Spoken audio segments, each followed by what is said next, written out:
Hello, xin chào các bạn đã quay trở lại với kênh YouTube Review 5 phút. Ở cuối tập 141, sau khi từ biệt cha, Vương Bình đã cùng vợ tới một sơn thôn hẻo lánh và sống những ngày tháng cuối đời. Cùng lúc đó tại Kỳ Thủy Thành, Vương phủ giờ đây đã trở thành nơi vui đùa của lũ trẻ hàng xóm. Vương Lâm vẫn lặng lẽ ngồi đó, tâm hồn ông trở nên tĩnh lặng khi nhìn thấy những mầm non mới của cuộc đời. Ông tin tưởng vào Vương Bình, tin vào đứa trẻ mà ông đã dùng cả nhân sinh để giáo dưỡng, rằng hắn sẽ vượt qua được mọi ràng buộc của thế gian. Cách đó xa xôi, trong một sơn thôn nhỏ, Vương Bình vẫn đang miệt mài điêu khắc pho tượng cuối cùng, đó là hình ảnh Vương Lâm 10 năm trước với câu nói ấm áp, đồ ăn vẫn còn nóng, ngồi xuống đây ăn cơm đi.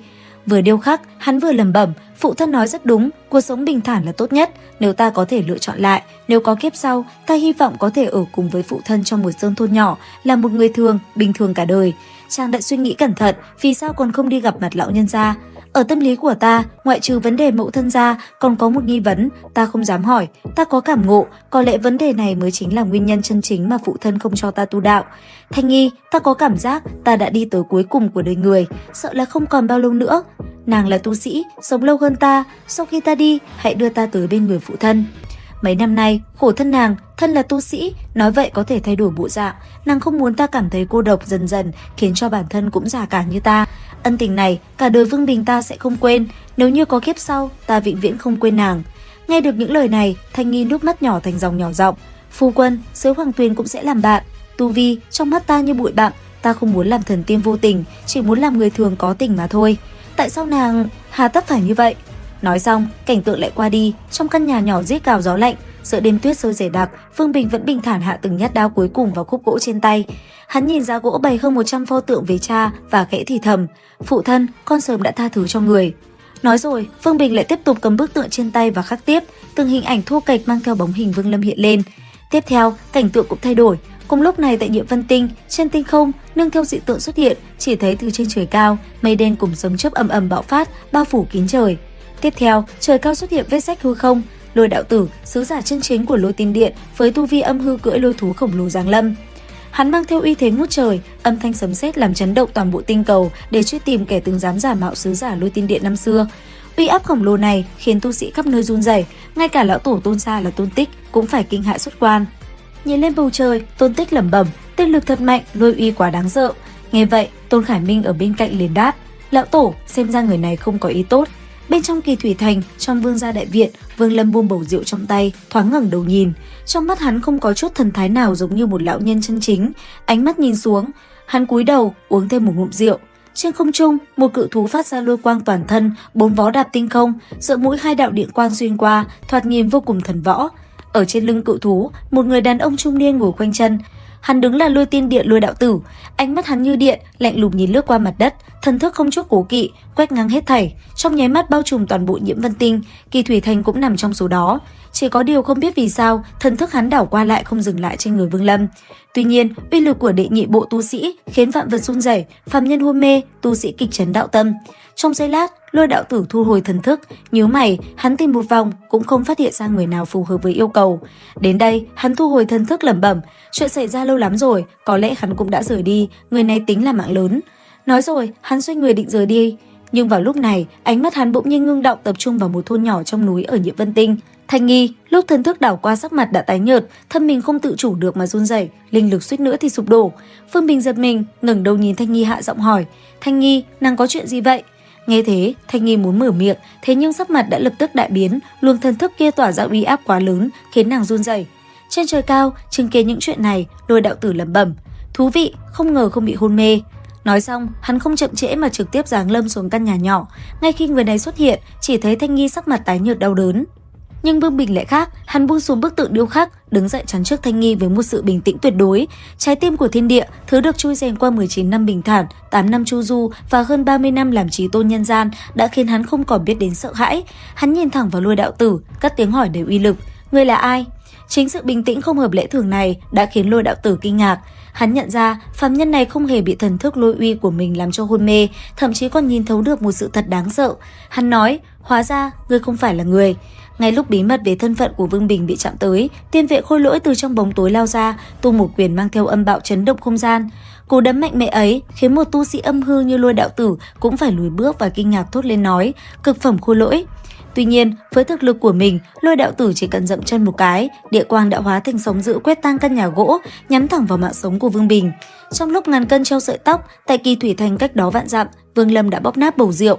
Hàn quang trong mắt bùng nổ, một sắc cơ kinh thiên động địa đã thức tỉnh sau mấy chục năm hóa phàm. Đối với Vương Bình, đứng trước làn sóng lôi điện hủy diệt, hắn không hề nao núng. Ánh mắt hắn chứa đựng một niềm tin vĩnh cửu, hắn tin phụ thân hắn nhất định sẽ tới. Bởi lẽ trong lòng hắn, Vương Lâm chính là tồn tại mạnh nhất dưới vòng trời này, là người sẽ nghiền nát bất cứ ai dám đe dọa đến sinh mệnh của con trai mình. Bởi vậy, ngay khi lôi quang của Lôi đạo tử sắp chạm đến Vương Bình, một chữ định vang lên khiến toàn bộ không gian như đông cứng lại. Vương Lâm đã giáng lâm. Sự xuất hiện của ông mang theo một uy áp khủng khiếp, khiến kẻ tự xưng là sứ giả Lôi Tiên Điện cũng phải kịch chấn tâm thần.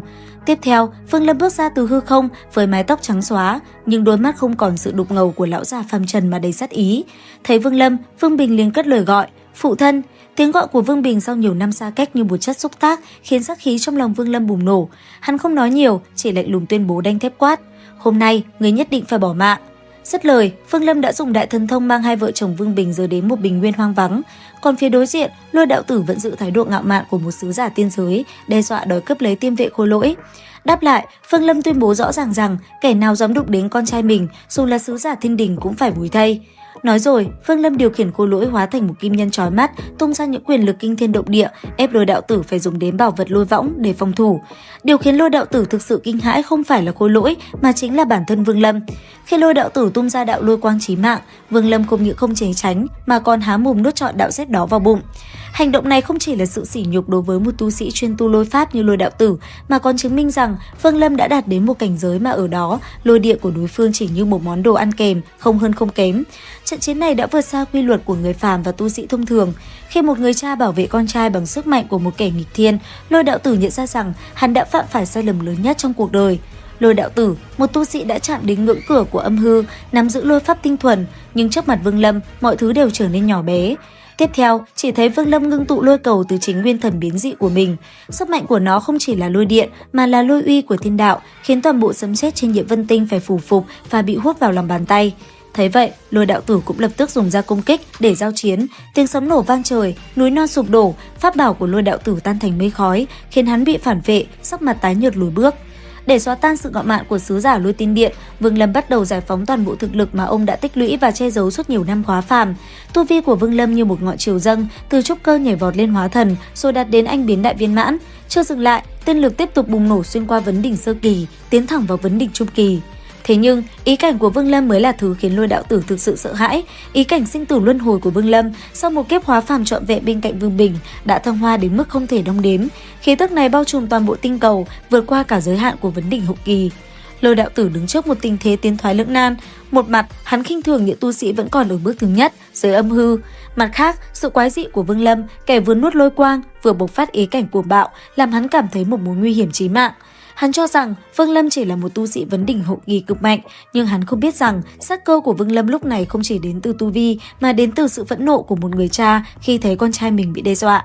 Bầu không khí trên Nhiễm Vân Tinh giờ đây đã đặc quánh sát khí vào lôi uy. Trận chiến giữa Vương Lâm và Lôi đạo tử không còn đơn thuần là cuộc đọ sức giữa hai tu sĩ mà đã trở thành màn trình diễn của những thần thông thượng cổ. Bức tranh sơn thủy trải dài thiên địa cùng đạo hoàng tuyền nhập thể đã đưa ý cảnh của Vương Lâm đạt tới đỉnh phong của vấn đỉnh hậu kỳ.